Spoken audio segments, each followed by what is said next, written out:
Our guest has been described by one of the most prominent publications as the dangerously horny Garry Tonon. Garry Tonon, welcome back to the show, sir.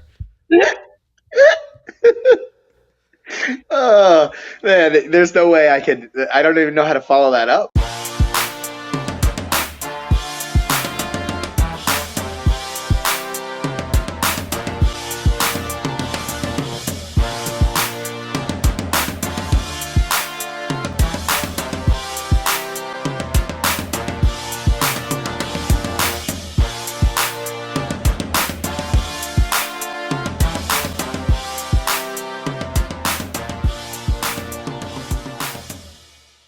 What's up, everybody? It is your friendly neighborhood BJJ podcaster, Rafa Sparsa, coming to you with another installment of Grappling Hour. And if you're watching this right now, it means that you paid to see it. And I love you more than everybody else. Don't tell everybody that. I realize you could probably clip that and it would make me look bad. But you know what? Fuck those people. They didn't pay for that. And you know what? You deserve that because you're a better person than them. I can't prove that either. Anyway, that's not important. What I got for you today. We've got a great show. We have a guest. A lot of people love him. I don't care for him. I would tell you this. The last time you saw him, things didn't go as great as we would love them to go at One MMA, but he was fighting for a title. And the internet had opinions as to how they felt about it. So they said, hey, guest, not going to say his name yet, you know, we love you in the MMA, but how about we give you a jiu-jitsu match, call that a super fight, and we can let you beat up one of your favorite Rotolos. Maybe both. Don't know what they have in store, but I'm very excited to talk with our friend. We haven't seen him in a while, so I thought it was good. We don't call each other. We occasionally may message, but this is our way of checking in on each other, is to do these interviews. So ladies and gentlemen, please welcome a guest that has been described as a, let me see if I get this right. Our guest has been described by one of the most prominent publications as the dangerously horny Garry Tonon. Garry Tonon, welcome back to the show, sir. Oh, man, there's no way I don't even know how to follow that up. That was one of my favorite introductions and segues of who I am in a very short phrase that I've ever heard. So honestly, the first time I read it, I was really mad that I didn't coin that exact phraseology. So I was really pissed because I go, that's really fucking funny. And I sent a note to the person who wrote it and they go, thank you so much. And I sent them a note today that says, I will be introducing Garry as that. And they said, oh, please do. Because the thing is, people don't know that I will say this shit to you when we do these interviews. I think they assume that I won't. I'm 100% going to make t-shirts that say dangerous and horny for sure. And whoever that is getting $0. You know what? So is the way of jiu-jitsu and MMA. Garry, let's start with this.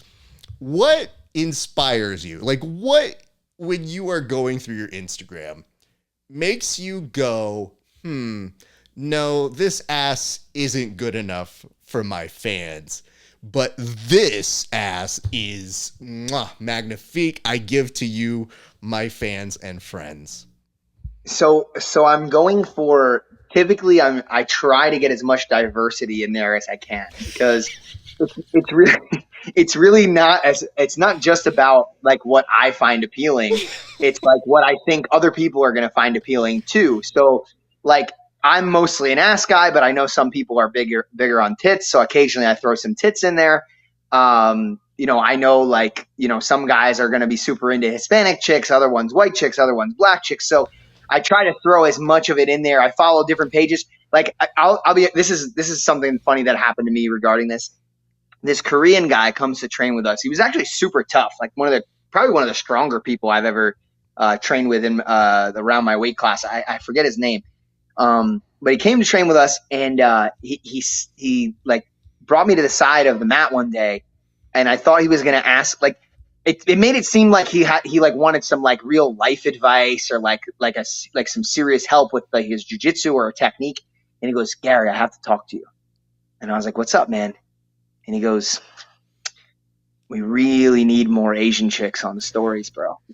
We really need more Asian. And I was like, you know what? You're right. He's like, I've been like, I really, for whatever reason, I just didn't have that. So I followed some pages that specifically post, like hot Asian chicks. And then I followed some of those hot Asian chicks. So now I have in my feed, they pop up more and I share them more. So man, I really do listen to other people about what it is that they're interested in seeing. So it's not all just about me, you know. I'm kind of trying to figure this out. There's a couple questions I wanted to go here because, again, we've never talked about this. It just seems like over the past few years, you've really embraced doing this. So when was the turning point? Because your social media was not this heavy into it. Before it was like, catch me at this event.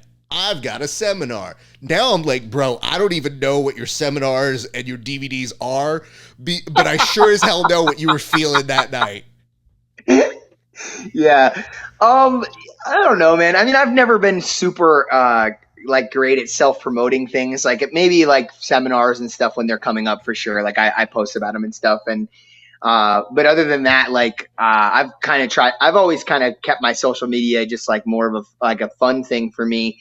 I mean, of course I use it for the power that it brings in terms of sales and stuff like that. But I mean, honestly, I think this stuff helps too, because I've never really been one to post much on my stories about like what's going on in my actual life. Like for whatever reason, like I don't very often capture like snapshots of whatever it is that I'm doing on a day-to-day basis. Like I also kind of feel like similar to probably what you feel when you listen to some of these grappling interviews that people give, where it's like, man, like what I'm doing in my everyday life on a regular basis is like kind of pretty much what anybody else is putting out there. It's like, oh wow, it's Garry fucking training again. So I don't really like, I don't feel as though that in any way differentiates from like whatever else is out there in the sport. So I don't know, man. Like, I fucking love hot chicks and asses, and like I know that my audience is 95% male. And at some point, I started looking around at social media and I started seeing like, there's just pages literally dedicated to chicks' asses or tits or whatever, or hot chicks. And I'm saying to myself, I'm like, well, I'm obviously not going to dedicate my entire page to that, but hell, I'll fill up my fucking stories with it. Why not? You know what I mean? Like it's something that like anybody that's a fan of mine that's male is probably going to like. So I'll just add it to the mix. And then when I throw in a seminar post or whatever the hell else it is that I'm doing, they'll probably be more likely to check my stories because they're looking for hot chicks. I'll be perfectly honest with you. Nobody is going backwards to go see when your seminar is, when you've got all of that goes up. They just skip right past it. They click past that one. Oh, that's it. That's the one. I was thinking about that all day. Oh, thanks, Garry. Because you know what it is I started thinking, I said, you hear all of these stories and a lot of the guys who make fun of these women who do OnlyFans. The thing is, you're not creating the content. You're just kind of a curator. So I was like, dude, he can't even market this. Like you would turn into like a terrible pimp if you were trying to OnlyFans and be like, she's a star. I know what I'm going to do with this one. I'm like, you know what? I think that's where it ends. So I just didn't see how you could ever monetize that sort of a thing. But I did see just within the past few years, I go, there isn't a day that you go by where you don't put something up. And I know that I'm committed to trying to put up a meme every day or some kind of joke. You seem to take that as your stead as you go, oh, nope, this is my community service. This is what I give back. I've never really been big on trying to be like known for something specific. Like that's why I always change up the hairstyles and the facial hair and all that kind of stuff. I kind of like to change things up often, but I do know that it's like a part of creating like a persona and like something that people are interested in seeing. So I kind of like, like I said, like I was never one to really post a lot of Instagram stories. It just wasn't really my thing. So I kind of figured like, hey man, here's a niche that I could fill that's going to be a little different than what most of the people in my field are going to be doing. So mostly it's for fun more than anything else, but also kind of feel like it kind of goes along with the persona that I've created, the whole, your mom's favorite grappler thing and, the Cash Chicks Championship brand that I started. So Yeah, man. I mean, I don't know. I'm having fun out there more than anything else. I think people, because people will ask me kind of similar to what you were wondering. Oh man, like, do people pay you to like post like their ass photos like on your story? I was like, not really. Like, I mean, there's definitely girls that'll DM me and be like, hey, could you post this photo? I just like, and sometimes I listen and sometimes I don't. Most of the time, I kind of do my own thing. Basically, if I haven't posted the girl in a while, I might do it. But if I just posted some of their content and they're like, oh, well, I just posted this thing, I usually just ignore their DM because like that's not what this is about. Like this isn't about me trying to make you money. Like this is just fucking fun for me. So like, I'm not trying to promote all of your fucking social. It might be a nice byproduct of what I'm doing, but like that's not what this is about. And if that is what it's about, then yeah, how about you offer me some fucking money if you want me to post every fucking ass photo that you post on Instagram, you know? There's something great about you saying like, no, no, no, no, don't ruin my artistic vision on this. I have artistic integrity. I will not just post your ass photo for, oh, you thought that you could just buy my page, that you could do this? No. There is a real sensitivity to the artistic expression of Yeah, the people I man. put on this page. Well, good for you, Absolutely, Garry. absolutely. I want to point this out to you right now, and people don't know how this works, but yeah, now that we're switching over, we do a thing where even though people can't see the full interview, they are given the first 10 minutes for free. So Okay. unfortunately, if you're watching now and you were expecting me to ask about Ryan Hall, you've run out of time. So womp womp.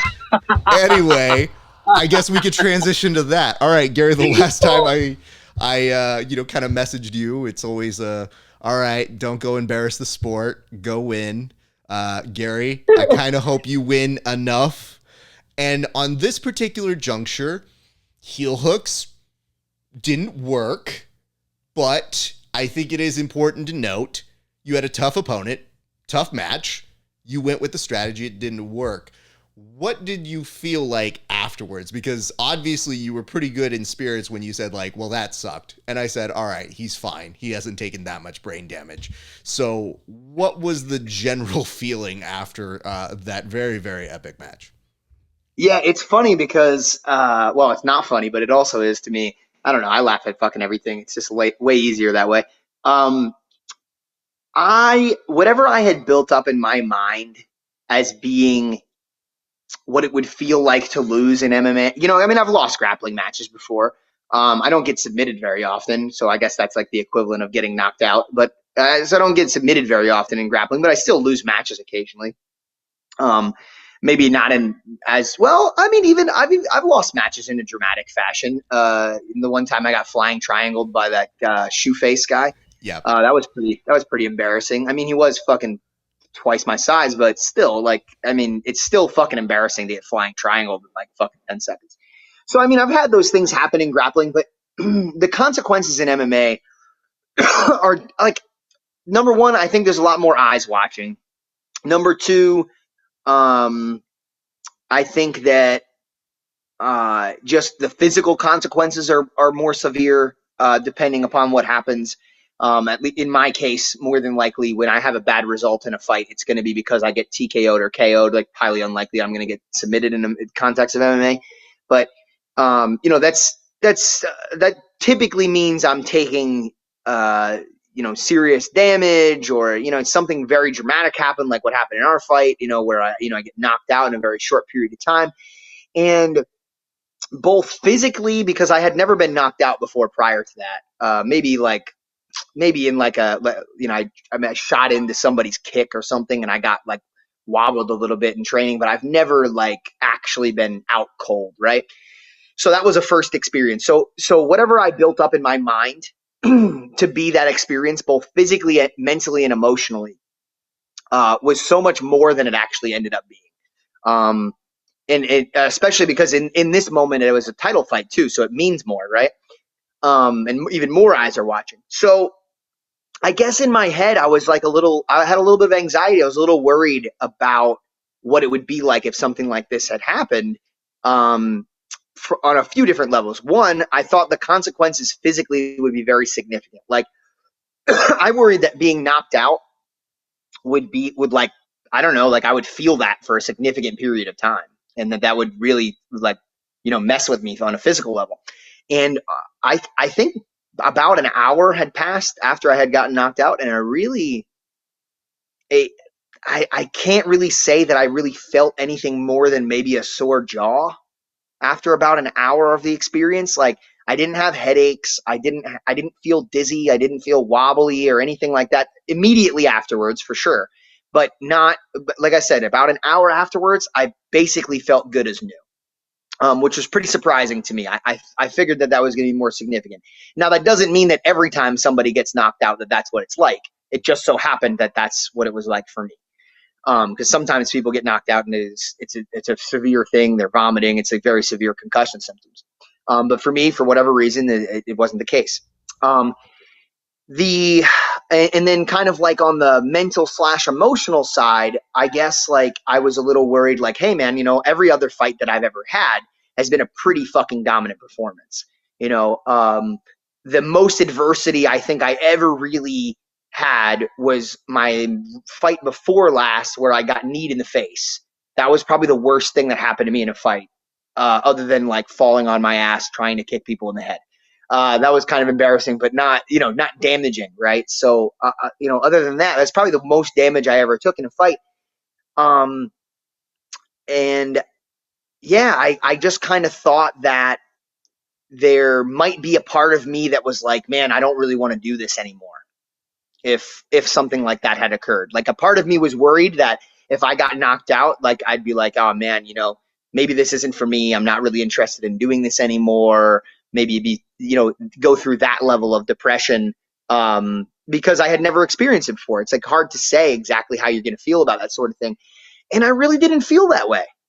I would say basically what I felt is pretty similar to what would ever happen whenever I lost a grappling match, which was like, hey, when's the next time I can get back out there? Like, I want to do this as soon as I can. Sorry, I keep getting something in my throat. But yeah, I want to do this. I kind of wanted to do it again as soon as I could. Like, obviously, you get medical suspensions and stuff like that for KOs. But, I'm just saying, like, on a mental, emotional level, it didn't dissuade me from continuing to do the sport. Like, which was a pleasant surprise for me.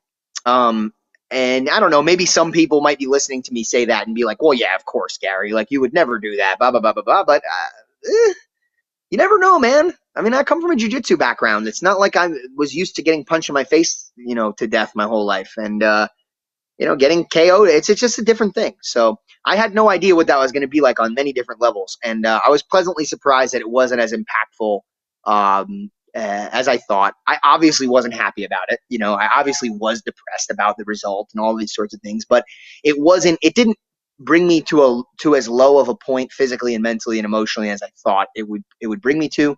And I'm excited to get back in there, whenever I can. So. Thank you for that. And I would say this, it's kind of weird because we have a weird, like, how you said you wouldn't know how you'd feel if you got knocked out. I was like, I don't know how I'm going to feel if he gets knocked out, because on the one end, it's pretty dope and I can't knock you out. And then on the other side, then the reality of you getting hit is like, oh, well, I don't really want harm upon him. I just want him to stop being dumb sometimes. And then I see it happen. And I said, okay, if Gary loses, I always have something in my back pocket. And of course, you're going to lose via trying to get a heel hook, which automatically tells the rest of us heel hooks don't work. So have you abandoned the practice now? Did you go back to training and say like, well, this clearly doesn't work. Sorry, guys, just take it out of your repertoire. Yeah, that's a funny reaction to get from people. I mean, because I think there's tons of people like saying, like, similar to what you just said about like you're kind of holding material and waiting for it. There's a ton of people out there that, like, anytime a result like that happens, they're that's like their confirmation of this belief that they've had for this longest period of time, which is like that leg locks don't work in MMA or jiu-jitsu or whatever the case may be, that they think they're not, they don't play a role or whatever. But it's, I understand, where that comes from. And, if you're looking at an isolated incident, it's easy to make a case for something like that. But then when you expand your search for like effective jiu-jitsu in combat sports, you then have to admit to yourself, well, yeah, that's obviously not the case, considering some people literally made an entire career off of it. Like, let's face it, like Paul Harris probably would have won a championship one day in the UFC based solely on the idea of grabbing people's legs, falling to the floor, and heel hooking them alone. You know, he was very successful with that strategy. Now, having said that, Paul Harris also went through many times, just like I went through, where he got fucking held down and punched in the head while he was trying to do it. So, there's a risk that comes into play with pretty much everything that you do in MMA. A pretty severe risk, in certain instances, like this. But to me, like saying something like leg locks don't work in MMA, given the data that we have, is almost like somebody saying like, oh, left hooks don't work in MMA because you can counter them with an overhand right. Like, oh, the last time that guy threw a left hook, he got countered with overhand right, got knocked out. So left hooks don't work. You can't do them anymore. You got to throw it out. It's kind of an asinine way of looking at things, Will my perspective change as to how I use them and, in what way that I use them and these sorts of things? Yes. I think I'll recalibrate in that sort of way. But the idea that like that's going to happen and then I'm just going to be like, oh yeah, these don't work, especially considering I've literally had fights, not only where I didn't take damage in these situations, where I literally won in the same dramatic fashion that I just lost, in the sense that I heel hook the guy in fucking 20 seconds as soon as I, sat for his leg. So clearly for me, it's worked. So here's the thing that I have as an issue in terms of the internet's response, which was, I don't know what happens. It's almost the same thing with like Will Smith's slap, where everybody sees what happens. And then they go, no, oh, this just, I've been waiting for this to happen. God damn it. All right, this just proves that masculinity is under attack. And I go, wait, no. Where the fuck did that come from? When you got knocked out, they're like, oh, you know what? This just goes to show. First of all, Garry deserved this. Second of all, let's be real. Look at it. It's just now we have evidence that leg locks don't work. And I go, where do people store this shit? Like, they have this in some sort of ideologue storage bin that they go, oh, thank God I was waiting for somebody to do this. All right. So, guys, here's my think piece. Here's a 10-minute video on why Garry Tonon's leg locks are crap when the fight was not that long. And I go, listen, I don't like Garry as much as the rest of you guys. That's fine. It's just, I think he just lost, and I don't even know the game plan or the strategy. So this is where I kind of want to circle back. How did we get there? And was that going in, or was that something that you just felt in the moment? Because you work with Danaher, and I can't see this not having some kind of strategy or basis toward it. No, it was definitely a spontaneous thing in the context of the fight. I mean, I would say, as far as fighters go, I think everybody operates on a certain spectrum in terms of creativity and spontaneity. And for me personally, I tend to be a more spontaneous fighter than others. For example, like Gordon is not as much of a spontaneous fighter. Mm-hmm. I'm not necessarily, that doesn't mean it's a bad thing. In fact, I think, the way that he does things is very, very good, obviously. But I think tends to lead to a much more calculated result. Obviously spontaneity, I should say, can lead to things that maybe you're not fully expecting all the time. So that's kind of the nature of it. And it could be a good thing, could be a bad thing, depending upon the circumstances. So in this instance, it was a spontaneous call by me, because very quickly in the fight, we got into a grappling exchange. And when I say grappling exchange, I basically just mean we grabbed onto each other. Like, I threw a kick, he kind of like half caught it, and then maybe I was in like an overhook situation, and I was just like, man, let's test them, let's sit for a leg real quick, because I know it's there in the position, and it was there. I actually did do damage to his ankle. I'm not trying to claim any level of success. I obviously fucking got knocked out here. But I'm just saying, there was an opportunity for a leg lock here. There could be an argument made for sure that maybe I persisted at that opportunity maybe longer than I should have. But that's kind of where my brain was at, is, oh man, I connected to his body. Like, let's go for a submission attempt. And, in retrospect, So the real game plan, if we're asking what the game plan was, because of course we have game plans and strategies and these sorts of things. The real game plan was that would probably be like maybe like a tertiary or quaternary like thing that I would do would be to sit back for a leg. It's like, hey, the main game plan here is, we start putting pressure on the guy, either get to a takedown in the open or on the fence, eventually, work to the guy's back and strangle him. Like that's probably the highest percentage result chance that any given grappler would have against a striker, arguably. So that's probably what we would be trying to do most of the time. And then, further down the line, hey, we're having a tough time taking this guy down. Oh man, maybe we try to do an ashigarami pull and give it a shot at attacking his legs because the other stuff wasn't working. So usually that's the way that would work. I think I got a little bit perhaps overconfident in my abilities from my previous experiences going for leg locks on people and if you look at most of my past fights where I did get into leg lock exchanges, even if I didn't finish a guy and he didn't tap, every time I was in a leg lock exchange where I was in an ashigarami, I kept myself very safe. I had no problems avoiding damage when I was in ashigarami situations. And sometimes I was there for quite some time. And I was able to hold off the guy from punching me in the face or doing any serious damage. So I think what happened was, and also, like I mentioned, the one time I subbed the guy very quickly from that position. So I think what happened was a combination of things. One, I felt very safe doing that, maybe more safe than I should have. And then two, I had gotten a previous very good result going to that position very quickly. So I think my brain was like, kind of felt very comfortable with the idea of getting into this position and trying to do it again. And then what I would say is in terms, and I know you didn't actually ask this, but what I would say is the mistake that I made more than anything else, because like I said, an argument could be made that, hey, maybe we don't just jump right out there and immediately fall for a leg lock on a guy. Maybe that's a little too risky of a thing to do. If we're going to say, oh, no, that's fine, whatever, you're good at leg locks and this is a decent risk to take. I think the biggest mistake was I didn't have my opponent in one of four very important situations.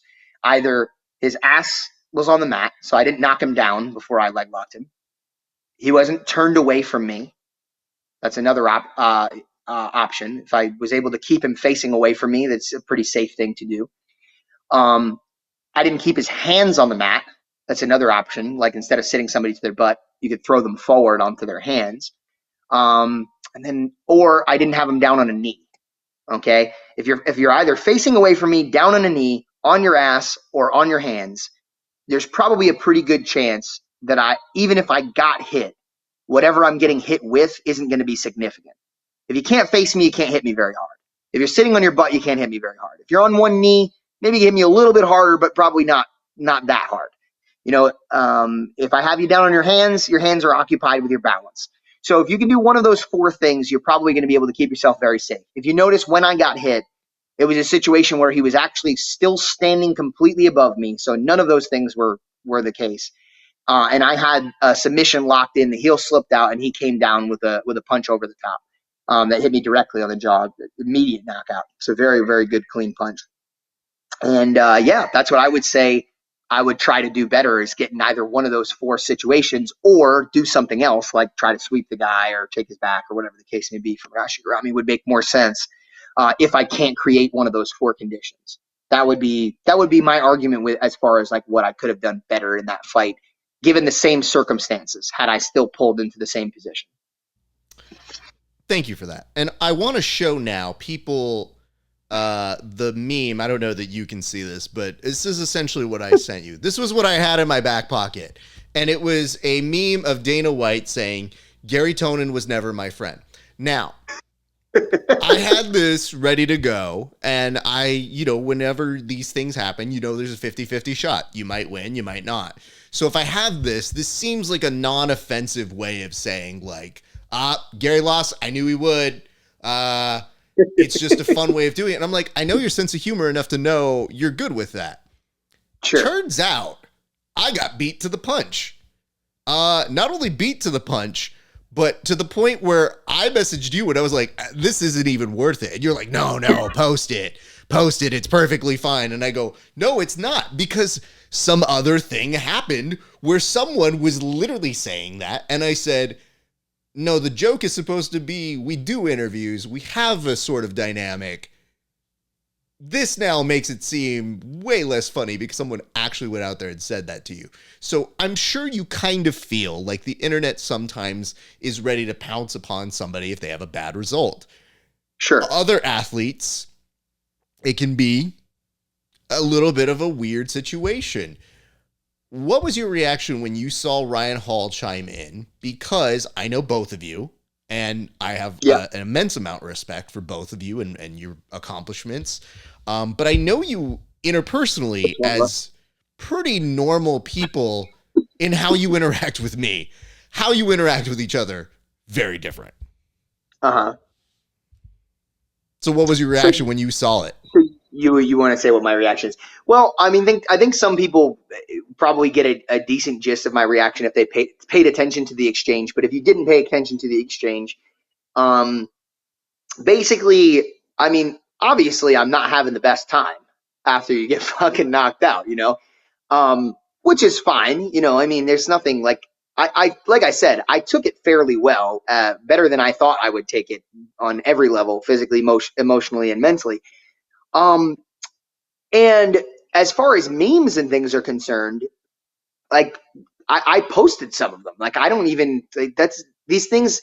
Like I mean, of course it's shitty and like it's not something that you want to happen to you. But like I mean, it's inevitable. This is just the world that we live in. I mean, and even if we didn't live in this world, I mean, if it wasn't memes, it would be something else. Like it would be hearsay. People would be making fun of me on their own time. Whatever it is, like people are gonna find a way to shit on you when you have a bad result and you're in the public eye. Okay, this is just the way that it's worked. It's the way that it's always worked.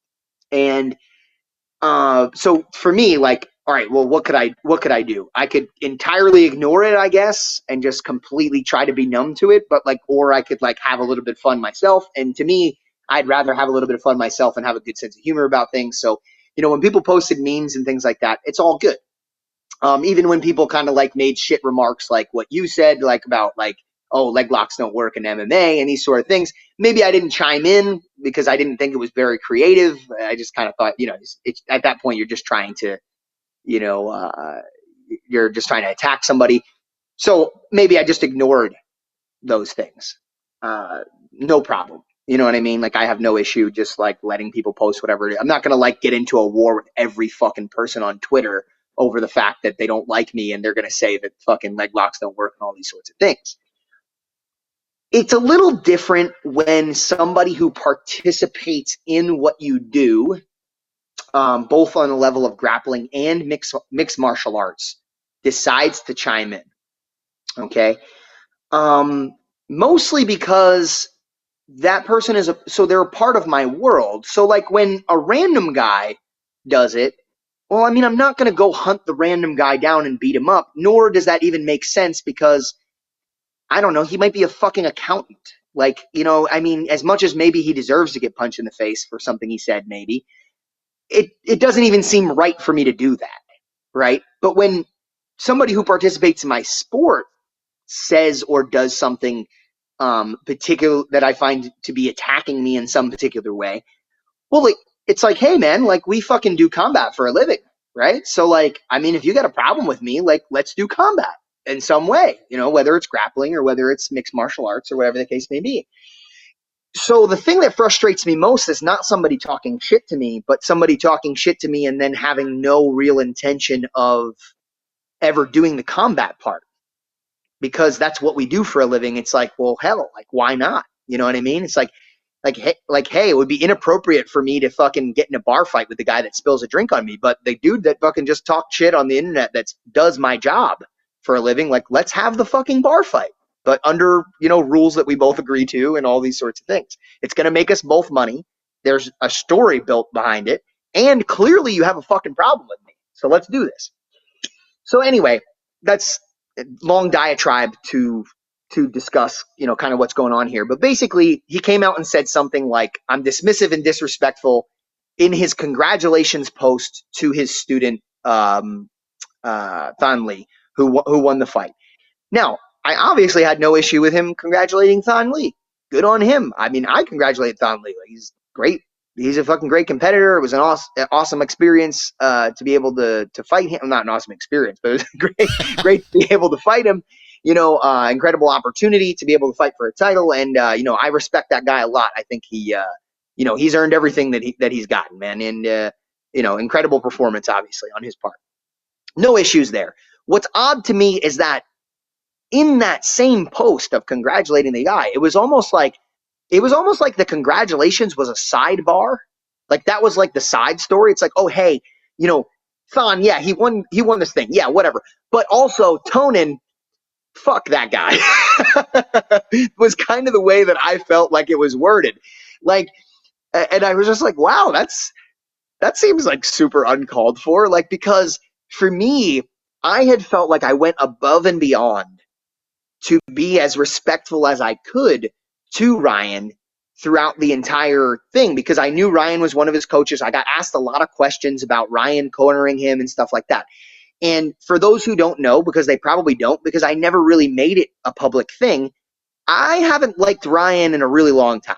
I haven't liked Ryan since, I always thought he was a little weird, but I haven't liked him since he made comments about Eddie Cummings back when Eddie was on the team. He made some weird comments about him competing in ADCC. And then he refused to have a match against any of us back then when I asked him to do it. So again, I had an issue with him talking shit, but then not be willing to back it up. So I've always had a bad taste in my mouth about Ryan. However, publicly, maybe back then I might have said a few things like, oh man, we should have a match or something like that. But I don't think I didn't dig deep the way Gordon digs deep. Okay, let's put it that way.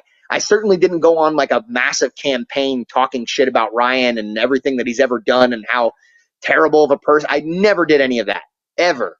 And I didn't find it valuable to do so, because the way I saw it, like, he was never going to compete against me. So what's the point? It's just wasted breath to me.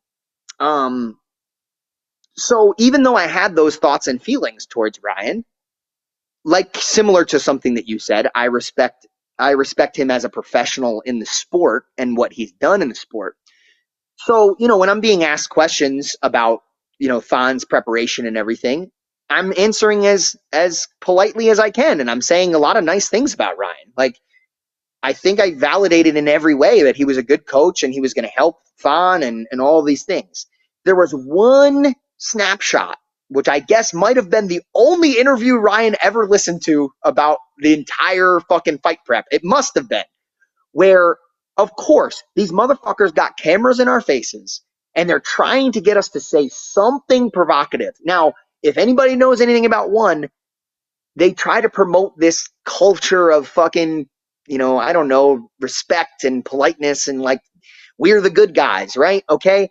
So they're not into like digging deep and me talking shit about Thon's wife and like, that's not how they do things at one, So for the most part, when me and Thon are doing these interviews, we're being as respectful as we possibly can, because first of all, that's part of the company's mantra. And also, me and Thon don't really operate that way either. Like, I'm just never really, the only time you really hear me talk too disrespectfully about somebody is if they're already viewed as a villain. Okay? I had matches against Dylan Dennis. He's already viewed as a villain. Very easy to talk shit to somebody who everybody villainizes. AJ Agazarm, looked at as a villain, super easy to talk shit because everybody villainizes this person. What the fuck is his name? The guy that didn't pay anybody. You're starting to forget your own feuds. Like, the one thing you need to keep in order, you're like, who's the guy who didn't pay? It's been so long. Did I have a match against him? How hard did I get hit? Fucking, they all have R names. It gets confusing, dude. Halleck. Gracie. Halleck. There you go. So I fight Halleck and I talk some shit because he's the fucking villain. It's very easy. But anybody who wasn't a villain, anybody who didn't give me a real reason to talk serious shit about them, I didn't. Like, maybe I was a little playful. Like, when I fought Paul Harris, I made some videos about him slapping people in the face, and they were all joke and good spirit fucking videos. So anyway, it's just not really my style to begin with. Very much Gordon's style, not so much my style. So, in the interview, I'm trying to say something that sounds like I believe I'm going to win, other than like, yeah, Thon's awesome. He's great. Like, right. So they say something like about, I say something about his preparation and like, yeah, I think he's doing the best that he can. And I think Ryan's a good coach and all these things, but I just don't think anything he's going to do is going to prepare him for me, was basically the gist. I mean, that's about as mild of a statement as you're ever going to fucking get from two people who are about to get in a fist fight with each other. I don't really like, what do you want me to say? Like, oh man, Don's going to beat the shit out of him. I don't know how much better it could get. So anyway, Ryan posts that I'm like a dismissive, disrespectful cunt. He might have not used the word cunt. He definitely didn't use the word cunt. Definitely did not use but that's the gist of what's being said here. You can read between the lines. And so basically I didn't even really fight it too much. I just went, oh, okay, I'm a dismissive, disrespectful person. I just posted every interview that I spoke highly of Ryan and Thon after that. So I posted like 4 or 5 different interviews, like, oh man, so disrespectful, like just sarcastic, just basically to drive home the point that like, wow, like this person is really blowing some shit out of proportion. And at like and it was such like a cringy, weird fucking way to do things. And it's funny because like we had like personal conversation while this was going on too. And Ryan is like, he DMs me like right after he makes the post. And he goes like, he's like, hey, Gar, hope you're doing all right. And I'm like, Ryan, are you fucking serious, dude? And he's like, yeah, I hope you're good, dude. I had a bad, fight recently, and I know it was tough. So like, I hope you're doing well. I'm like, Ryan, you just attacked me on social media. Like you just said I was like an asshole, basically. And he's like, really? He's like, that's the way you interpreted it? I'm like, yeah, of course. That like, dude, you put a video of your guy and me. Didn't name me. You were like, you called me the other guy, and you said I was dismissive and disrespectful. How would I take that in any other way but in a bad light, Ryan? And he's like, oh well, I mean, you are dismissive and disrespectful. And I was like, okay, dude. I'm like, hey, it is what it is, dude. You do you, but basically like, anything I was trying to hold back before because I was trying to be a nice guy, because I wanted to make this about me and Thon and not about me and you. Whatever I was trying to do, be respectful before, that's gone. I'm just going to tell people how I really feel from now on, just so you know, because that's what is deserved given this situation. And he's like, oh, okay, man, whatever the case may be. So then he publicly apologizes. Okay. I'm going to be honest with you. I don't even know if I read the apology. And if I did, I read it very briefly because it's hard for me to take any stock in Is an it apology. also because you have a hard time reading? I just want to be clear. You also were punched in the head. Slightly, You don't know how to make words and syllables. I'm sure Danaher there is like reading it to you going like, Mr. Tonon, he said in this sentence, I have called off this feud. However, there is still unspoken truths that we may go in. Ooh, it gets juicier here, actually. Well, first of all, it's definitely way cooler to hear John read anything. So yeah, that's for sure. That's for sure the way that we did it. But no, yeah. So I probably barely read it if I did. And here's the thing, people started criticizing me after like the 3rd or 4th post that I made of a video of, which is again, all I'm doing is just posting videos proving that I'm not being disrespectful towards either of them. That's it. I'm not like, I wasn't posting anything like attacking Ryan. Like, I mean, I guess the sarcasm was a little bit of an attack in the sense that I'm saying like, obviously what you're saying is not true, but I didn't post anything like fuck Ryan, like he's a piece of shit. Now, Gordon, that's a different story. What Gordon does is what Gordon does. That's not me. He went a very different route. But that wasn't what I was doing. Even in my posts, people are commenting underneath. They're like, man, he apologized. Let it go. And I'm like, are you fucking serious? Like, dude, just because you apologize doesn't mean like it didn't happen. Like, and also like a couple things, man. Like when somebody apologizes, there's a lot more to it than just saying the words "I'm sorry." Like I have to read between the lines and go, do I really believe this person actually thinks that what they did is wrong? Or are they simply doing what they think they need to do because the public believes that it's shitty? They think they don't want to be seen as shitty by the public. So they know that the only way to remediate this is to say, hey, I'm sorry, whatever the case may be, public. And I think there's a pretty good chance that that's exactly what happened. Considering the messages that I received, direct messages I received personally, and the turnaround time, yeah, I'm not entirely convinced that he thinks what he did was wrong and that he's sincerely sorry. I think he's not happy that he was being viewed in a bad light by the community, and he quickly changed his tune the moment he realized he was getting a lot of flack from people. Now, whether that's true or not, even if he was sincerely apologizing and really did feel badly about whatever it is that he did, he still did it. Fuck him. I'm perfectly warranted that I post whatever videos of me not being disrespectful and showing them to the world. Because fuck, why should I allow somebody to say something like that? That's another public figure in my field, and have it go unchecked and not show people like what's up. Okay, so anyway, let me bring you into where I was, because first of all, you've done a full rant on this, and I appreciate you for doing that.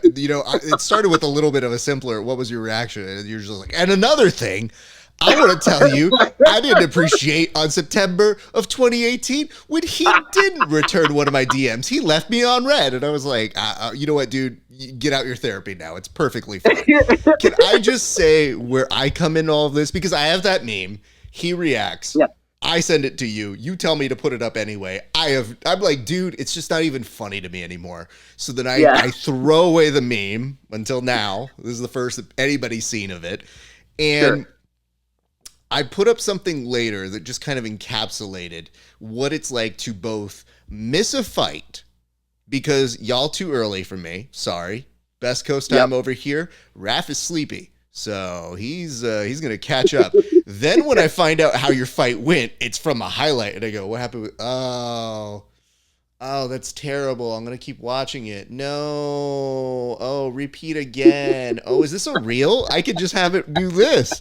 I swear to God, before I even got ready in the morning to go to my job, I go, I can watch this all day, but I'm going to leave. Okay. So I go to work. I'm there. I now start to see my phone going off. And what happens is the jiu-jitsu culture sometimes sends me stuff because they're trying to say, are you aware of this? Are you memeing this? Are you talking to them? And I go, I have not talked to Garry yet. I don't know what's going on, what's happening. And I start following it and I go, oh, there's drama. Oh, okay. Well, they're both two grown men. I know them personally in some small way. It's on them. I'm going to work. Couple hours into work still, I'm like, is this still going on? And I explain, not only am I about to meme something about it, but then I see his apology and I go, wait, we're resolved? In a span of 8 hours, I haven't even finished my session at work and you guys are already done with it, so I can't even meme that. And I just put something out, like a placeholder meme that just said like, when you just sit there and it all sort of fixes itself before you get a chance to do anything. And you chime in on that and you go, it's not over to me. I've still got feelings. And I'm like, yeah, I know. Real Housewife of Garry Tonon is still going to have his feelings about it. But I like that you were letting me know. You're like, it isn't resolved. We're still going. And I go, it's amazing to me that this all happened. I would love for the very least there to be a match. Who knows? Maybe even some kind of magic could happen at ADCC. Who knows, Garry? Who knows? It's just, to me, as somebody who says you both were reacting a certain way. And it's funny because when he puts up, he's like, Gary's disrespectful. And I go, well, it depends. Are we talking about Garry crying about having to wear a mask on a flight? Or are we talking about Garry talking about your guy? Because One to me is kind of like, it's a little dickish. And one's like, that's like the Tabasco sauce of Garry Tonon talking shit. Like, not high on the Scoville level of really being some of your greatest trash talk work. So I was just like, this is very strange. So I hope you both figure out something, or at least have a match, because otherwise, kind of boring. Well, that's kind of the whole thing, right? It's like, all this is fucking great when there's a catharsis of the match, both on a physical, emotional level, as well as like, but like also on a monetary level. It's like, fuck, dude, like, great, you drum up all this fucking drama, like, fucking, can we resolve it so that we can both make some money and actually resolve it? And then, what's interesting that I saw too is, he said something, oh yeah, maybe I'll see you in ADCC or whatever. Signs up for ADCC. What's the weight category that he does? 66 kilograms. Now, let's talk about this fucking shit for a second, okay? 66 kilograms, roughly 145 pounds for those that don't know. If you're American and you're a fucking lazy, dumb piece of shit. Don't you? No. You're not doing that on my show. This is a pro-America podcast. It's seen worldwide, but a lot of those foreigners have to do subtitles, and I think they could get around this, whatever I'm saying. We'll just block this part out and bleep it out.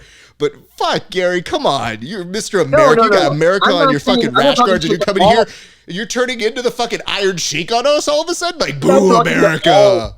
I'm not talking to all Americans. I'm saying if you're an American and you haven't learned how to use the metric system. An affront on Americans being ignorant is an affront on my audience. So how dare you, sir? So anyway, 145 pounds. Now, for those of you that also might not know, Ryan Hall fights in the UFC. He fights in the UFC at 155 pounds.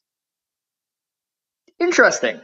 So he is planning. Now, also, for those that don't know, who I'm assuming you do, 155 pounds in the UFC is not 155 pounds. Nobody weighs 155 pounds that fights 155, with the exception of Frankie Edgar back in the day. Somehow he managed to fucking win a title that way. What a fucking lunatic. What a warrior. But nonetheless, almost nobody actually weighs the weight class that they fight in. Okay? They're considerably fucking heavier. So if you're fighting 155, you're at least 175 pounds. At least. And we're talking, that's on the very, very low end. A guy like Khabib walks around over 200 pounds and he fights 155. Now, I'm not saying Ryan Hall weighs over 200 pounds. I'm just saying that, that division, you can be up to 205 pounds and still make weight. Now, having said that, the weigh-in structure for ADCC and the UFC are very different. In the UFC, the weigh-in structure is a day before weigh-in. In fact, I think they do 36 hours beforehand now, if I'm not mistaken. So it's even more than a day before weigh-in. So you have a long time to be able to rehydrate and all these sorts of things. So you can cut a significant amount of weight and still fight the next day very, very healthy. Now, granted, Ryan Hall did fight at 66 kilograms in ADCC at one point in time. But that one point in time was many, many years ago. Probably at least 10, if not more. I'm assuming more. Okay, so we're talking over a decade ago he did this. He's currently fighting at 155 pounds in the UFC with a day before weigh-in. ADCC's weigh-ins are the day of, maybe, maximum. We're talking you got, 4 hours before you're going to go compete? You got to weigh in. Not a lot of time. Can't cut a lot of weight there. Okay? I'm just not. This doesn't add up to me. I don't understand it. I can't comprehend how a man goes into the UFC and wants to get punched in the face by people significantly heavier than him. But in jiu-jitsu, it's like, oh man, no, I can't afford to give up the weight. I gotta cut to 45. What am I, crazy? Like I'm gonna let some heavy dude lay on me? I would never let that happen. But you'll let a fucking heavy dude punch you in the face and kick you in the face as hard as you can? I don't understand it. It doesn't make any logical sense to me. Now, I'm not saying he's running from me or anything like that in the sense of doing ADCC. I'm just simply saying the logic just doesn't add up to me. I don't know if it was just something that ADCC put out there and he's going to change divisions or something. Who knows? But it makes no fucking sense to me. Well, clearly you've thought about this for a bit. I would say on this, when I made my remark, I'm aware of the different weights you may be going in at. There's always the magic of the absolute. Who knows? There's a lot of things that can happen, Gary. Things change. I just know that, sometimes when you look at those brackets, not going to say Mo puts things up for, shits and giggles, but sometimes you look at those brackets and you go, why is this happening? What's this? What's going on here? What's going on here? What are you guys doing to this? You're giving this away. Whoa. Full disclosure, we don't need to fucking dance around this. The people from fucking ADCC, they absolutely make matches happen that they want to see. 100%, especially in the absolute. The actual weight classes, I think there's some structure involved in the way that they do that most of the time. They're trying to seed it. The trials winners have some seed, and then the invitees have a different seed, and all these sorts of things. But dude, when it comes to the fucking, I'll tell you from my own experience, when it comes to the absolute, they're 100% just doing this for entertainment purposes. That is the whole purpose anybody gets paired up. Here's my absolute ADCC experiences. Okay, the first time I competed in the absolute, I competed against Buchecha, first round in the absolute, and you may have to wonder to yourself, you're like, really? You put the smallest guy in the absolute against the biggest guy in the absolute, and not just like a big guy in the absolute, like the biggest, like a giant, 260 pounds. This person is. Now, hold on. Let's continue that thread because they haven't changed that practice. The last time they had a Buchecha in an absolute, they go, Keith Krikorian? Beloved Disney character? Let's have him go up against it and see the end of Toy Story when everybody gets real sad real quick. And I go to Keith and he's like looking at me and he goes, oh, I didn't do that well against Buchecha. And I was like, what the fuck are you talking about? Like, bro, they gave you Buchecha. And he's like, oh, I just felt like I could have done better. And I was like, dude, if they gave me Buchecha, I would have been like, pass. No. Oh, yeah. I'm good. I didn't need to do the absolute. I was wrong. Then I think the next year I did it. Well, actually, that year I fought Cyborg as well, but that was because somebody pulled out, so that wasn't intentional. So I had Cyborg after that because I lost the match with Buchecha by a small margin. Then fought Cyborg because somebody tore their pec. But then the following year, they put me against Vinny Magalhaes, who was also fucking enormous that year. He maybe wasn't the biggest, but like second biggest guy in the fucking absolute. So yeah. They're having fun over there when they're making these fucking absolutes for sure. I also think the year that they put me in against Dylan Dennis, first round, that was also some. They were also planning that for certain. I almost guarantee that. I mean, I'm not gonna fault them for that one. That was just fun to watch. And I have to say, there are some moments, even when I see Dylan now, and I see him putting on like a Stone Cold t-shirt, and I go, "What is like?" I'm not trying to make fun of you, dude. But now you're putting this on, and I feel like I have to meme this. I'm so doing other things. I hope you're okay, kid. I don't know you personally. But, man, you wear this, and it's just like asking someone, like, could you guys meme me today? And I go, I'm not interested, man. It's almost like when someone is, like, asking you for change, and they're like, you gonna meme me today? It's like, oh, I left my wallet in the car. My meme... my meme thing that I do, it's somewhere. I can't, man. Good luck to you, though. I hope that works out for you. So that's what's happening on that side. So let's switch gears here because I feel like we've exercised a little bit of what you were feeling. And this is good. This is progress, Kevin. This is good. This is great. I think what's happened is in the time that you have exercised all of the things for your mental health. Oh, my God. I'm just starting to see the divots in there. You got somebody playing golf on your head, man? Like, what's happening? I'm so sorry. Yeah, you did a thing where you turned it right there, and I was like, that was not the material I had planned. Yep, that's pretty good. Yep, that's pretty good. I feel... Oh, that's the stuff. God damn it, Gary. What the fuck, bro? I thought you said this shit was going to pass. No, so I mean, after the Will Smith incident, I felt like I needed to stand in solidarity with Jada. So I just I have the ability to turn it on and off. So I just let it flare up. So I know that you say that Gordon does what Gordon does, which, by the way, good tagline in case anything he says gets a little too heavy. So good for you guys. But I like the idea that now that you've caveated that, if somebody starts doing some alopecia jokes on your side, that Gordon's just going to come over and slap them because guess what? Seen him do that before. So just putting this out there for other people who have not seen. Fucking mouth. keep Gary's name out of your fucking mouth right now. Don't ever say that about him right now. That's actually what's going to happen to Ryan Hall at ADCC for sure. God. At the biggest ADCC of all time, we're definitely going to have some nonsense like that happen. You know what? We'll be doing a fight companion. I'll be watching along live, so I'm pretty sure when that happens, I'll have jokes already worked out for that one. The transition I had in mind before you started showing the calcium deposits here was you have a match against a Rotolo twin. So listen, dude, what happened here? Did they say like, you know what, Garry shouldn't fight anymore? He lost once. Like, I've lost all faith with him. Like, he's really bad, guys. Or did you just say like, yo, I'm free, I'm available. This kid's really good right now, and I kind of want to murk him and kind of end it early?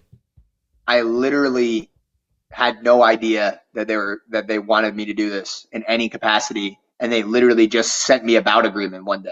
Like it was like there was zero. So Chatri kind of like said something to me. Like I was in the warm up room like a few days before the fight, and he said something about, oh yeah, did you see we're signing a bunch of grapplers now? Whatever, are you interested in grappling again maybe one day? And I was like, yeah, but you know MMA is like the main thing. That was as much of a conversation as we ever had. Then a few weeks after my fight, I get a fucking bout agreement for grappling.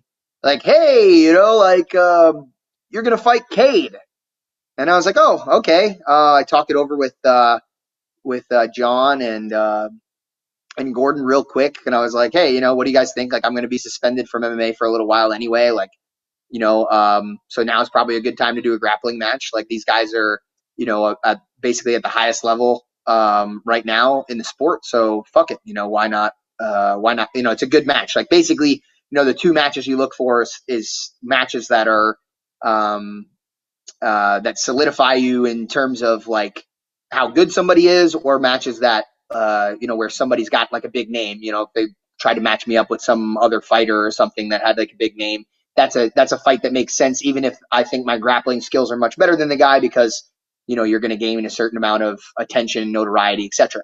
But in the case of the Rotolos, it's more about the fact that they're very good and they're seen as very good. So beating them at any stage of the game is a feather in the cap for sure. But anyway, yeah, I just got the message one day and I cleared it and I was like, okay, we're good to go. So then like 2 days later, they're like, oh yeah, just kidding. We can't tell the difference between the twins. So it's actually Ty.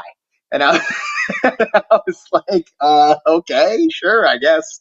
I mean, they have very similar styles and games. Ty is a bit bigger and he competes a little bit better. So you know, even more of a challenge for sure. So be a good match. Yeah. You did get this in writing though, right? Like you did get a name for one of them. They didn't just say the one on the left. No, yeah. So the first name in writing on the contract that I actually signed was Cade Rotolo. So I signed a contract to fight Cade Rotolo first, and then they were like, "Yeah, just kidding, we fucked it up." It's actually Ty. I'll be honest with you. That sounds like some shit that I would do to them too, by the way. Because when I do interview them, I'm always like, "Hey, Curly had one, not Curly had one." No, I love those kids, and I was very happy that this was in the works, even if you didn't know for sure that this was going to be something that came down the line. Because honestly, seeing one make all of these grappler purchases and athletes, it does give me hope. And then realizing you'll be on Amazon now, and that's really, really cool. I think that's a really good push for the sport. Rising tides, all of that sort of stuff. And then I think to myself, well, you're excited about it because you referred to it, and correct me if I'm wrong here because I don't like to bastardize jokes, but did you refer to this as a late-term abortion match? I mean, I don't think I used specifically those words. I definitely used the word abortion. But yeah, pretty much. I think that was the gist. What other kind of abortion is there at that point, Gary? He's alive. Like, this is the latest term abortion you could possibly have. In fact, Yeah, one might argue that's it's just about. killing the kid. Yeah, man. I don't know. I was looking for something to creative to post about it, so I mean, it's for the best sure, I I could come up saw with. that when I looked at the post, and I go, you know, it's got a wordiness to it. It's definitely something that catches your ear. Does it make sense? No, but it's catchy, so I gotta give you that. I'm not like when I read it and I go, hey, you know, even when I hit you up, I was like, we should probably do an interview for your, let me see, late term abortion match, and you're like, yeah, we should. Okay. Somebody actually like started attacking me on the internet over Oh, that. Believe it or not. I mean, of course, when you tell off like jokes about anything like that, you expect something, but also like there's sometimes when you tell a joke, it's just so far from it being like a real thing yeah. that you have to go like, how could anybody interpret this?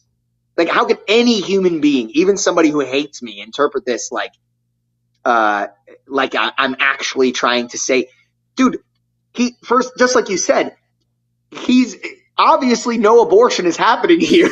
He's a fucking adult man. Like nobody's getting aborted in this joke that I made about abortion being illegal in Texas, and I have to take him all the way to Singapore, to abort him or whatever. Like obviously no abortion is happening. Who is this hurting? I don't understand. You Like know, there's an abortion rights group. They're gonna protest across the street. It's gonna be real rough. Here's what I think, though. This is hard for me because, like, I'm a big proponent of.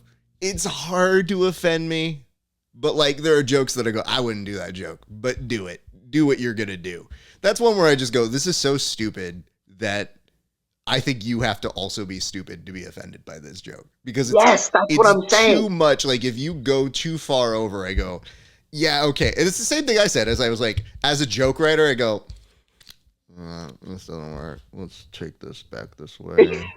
Just delete this. The intention's good. You got some like meat on the bones here, even if it's not there. We'll workshop it in the end. But here's the other thing that I think is really important for me: jokes, intention. And not only intention, but then interpretation. So their interpretation for people who are randoms on the internet, listen, dude, I'm about as inoffensive as most things come, I think. But every once in a while, I get somebody who's got something on the memes, and I go, dude, I'm not even the worst one. Like, bro, honestly, take it somewhere else. But then you look at those two guys, and you know what? I'm pretty sure they're too busy surfing to even care. They're probably just like, bro, oh, that's great, man. I can't wait to have that match with you. Oh, so much respect. Yeah. Love you, Gary. Like, that's how they conduct themselves, and I think that's why Yeah, people love them. for sure. So that is very good to see. I also wanted to pitch a couple things here because obviously we have to get into this idea. Your BJJ Fanatics DVDs, you've got 4 that I know of. If you have more, I'm not plugging them. But you've obviously got Exit the System, Breaking Legs, and Breaking Hearts. Very nice. Shoot to Kill, which, by the way, I do love the gun on that one. That's probably one of the more adorable jokes that you've gotten to do. And Unifying the System. However, I don't know if you saw this, but your buddy, your pal, he seemed to sell some things and they're NFTs. And I don't know that you're in this space, but I feel like you can't really do what he's doing because he'd be like, well, Gary, you're obviously just copying me and I am the trend center and I have actually made the things the best thing ever. So I think you have to go a different route. I'm going to pitch to you what I think you could be selling. Stay with me here. Okay. Are you ready for this? Yes. Have you thought about STDs? Now, we know you're dating. We know that your experiences are always, hey, listen, dude, Gary's trying to get laid. He gets a little mad if I go too long on interviews, but then has 20 minutes of Ryan Hall material he's got to work through. So having said that, I still think STDs are on brand for you. Okay. And it's a good way for you to get maybe some extra money. So what do you think about that? That's sounds incredible. I love to hear more of your thoughts on how we're gonna make that work. I guarantee you don't, because the more we explore this thought, the more I'm gonna get a note from BJJ Fanatics. So they're like, Raph, we beg you to stop giving our athletes ideas. We really don't need them. They're terrible ideas. But here's the other thing. Hmm. And I'll tell you this, and I think you can pass this by on anybody you want. But there's a lot of thought that went into, how do I do subscription based for a grappling hour? I want to be fair to grapplers, but I don't want to like charge them too much. I think it's too much. Wait, how much is Gordon charging? That motherfucker's charging $3,000. Yeah, they can pay $5 to fucking see this interview. Fuck them. So that I immediately went into, yeah, all right. How many people? 100 people? Good for him, man. So I'm just saying, you don't want to get lost in that fray. We got to figure out what that thing is for you. For So sure. we'll start with that and we'll go and we'll move forward. What else is happening for you, man? So what do we see now? Because you got the suspension for the MMA, but then it's also an ADCC year. So I don't know what we see or figure from you for the rest of the year. Yeah. What is happening in the verse of Garry Tonon then? I'd love to fight as soon as possible. I don't think they haven't let me know of any fight options that I'm going to have in the near future yet. So I can't confirm or deny anything there.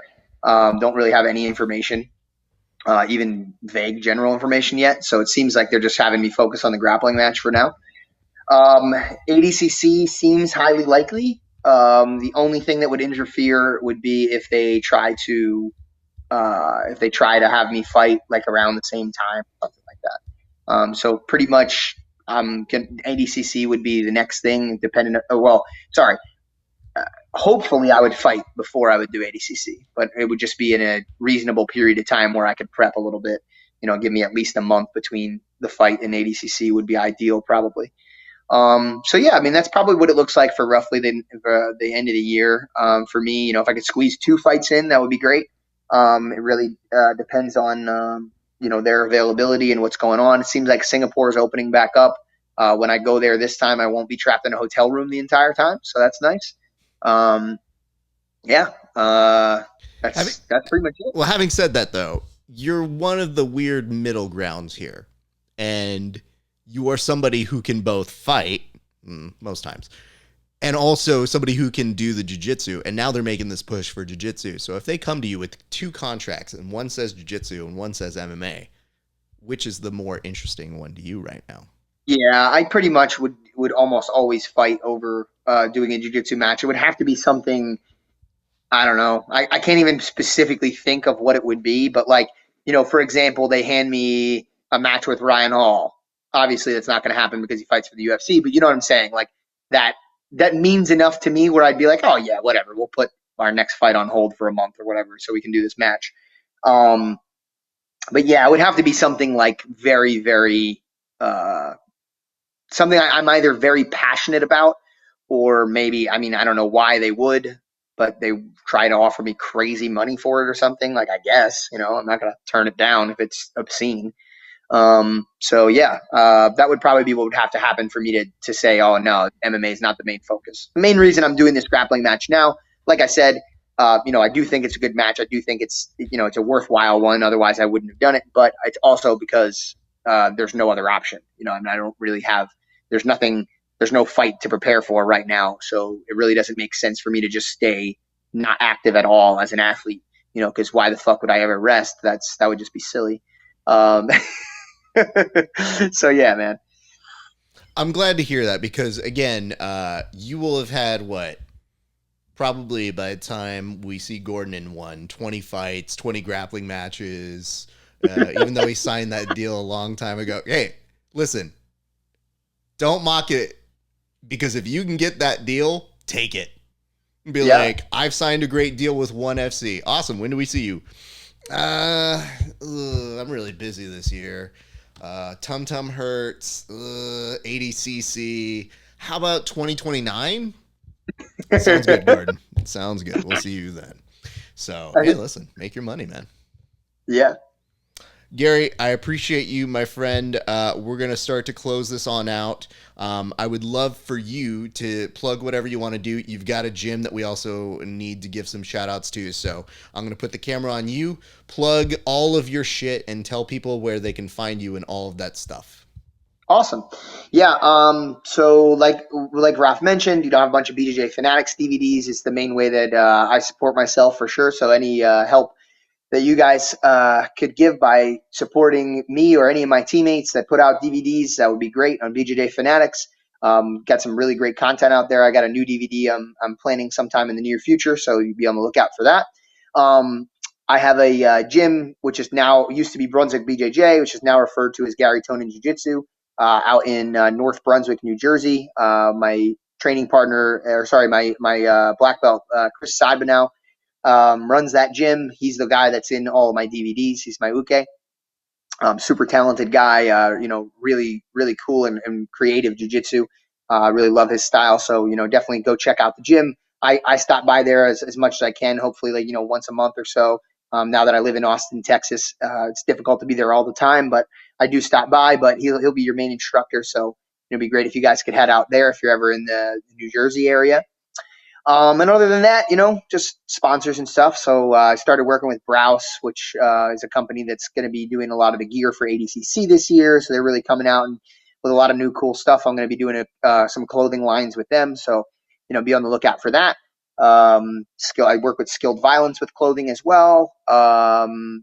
Chimera Coffee is one of my sponsors. If you want to fucking have an uncomfortable amount of energy from the cup of coffee that you drink in the morning, that's a good choice. Um, Other than that, I don't know if there's really anything else I'm I'm so missing. glad you were just short of being like, you want some shits in the morning? Chimera Coffee. I mean, that's most of the ads that I put out for those guys anyway, so it wouldn't be too surprising It's to always anybody. like, Gary, we love having you as a partner, but for the love of God, can you stop talking about bowel movements in conjunction with our product? I know it's part of the deal. It's the unspoken part. We don't need to say those things. I think I wrote something like that for them when they asked me. They asked me for like a testimonial, and I just made it like a complete like whatever it was like way over the top. Like I said some shit like you just said, like, oh man, like I hadn't shit in 10 years, and then I started drinking drinking coffee, I will something like that. say, honestly, if they don't know what they're into, they just didn't do their homework. You Yeah, can of course. literally do a media analysis of 5 of your posts and go, yeah, I Yeah. get this guy.